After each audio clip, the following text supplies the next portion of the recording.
De son nom entier, cannabidiol, le CBD est de plus en plus utilisé par les humains. Puisque sans THC, le CBD n'est pas une drogue, il n'y a pas d'effet psychantrope ou euphorisant. Mais qu'en est-il des chiens ?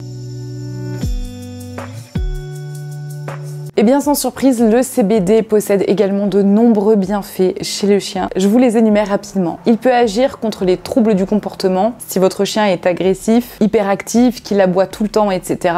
Bon, bien évidemment, ça ne vous empêche pas d'avoir à trouver le problème de fond pour pouvoir traiter la forme et faire appel à un comportementaliste pour pouvoir vous aider. Mais en attendant, le CBD peut aider à l'apaiser. De même, c'est très efficace pour calmer les chiens qui souffrent d'anxiété. Il améliore l'état de la peau et du poil, permet de soulager les douleurs articulaires, grâce à ses propriétés anti-inflammatoires, régule le système digestif, donc peut donner de bons résultats si votre animal a une fragilité ou qu'il a régulièrement des troubles de la digestion, aide à réduire la fréquence et l'intensité des crises d'épilepsie si vous en donnez en complément de son traitement habituel, et serait notamment bénéfique contre le cancer, couplé évidemment au traitement. Le CBD permettrait par exemple d'aider un chien à retrouver de l'énergie et de l'appétit suite à des traitements en chimiothérapie par exemple.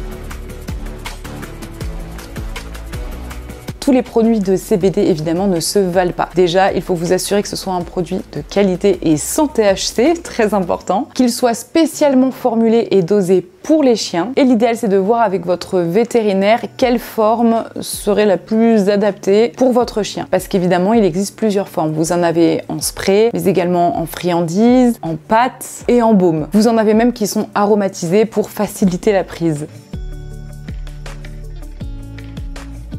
Gardez en tête que chaque animal est différent, donc il existe toujours une possibilité qu'il y ait des effets secondaires, comme une consommation d'eau excessive, diarrhée, somnolence, etc. Et la prise de CBD est fortement déconseillée aux chiots non sevrés et aux femelles gestantes.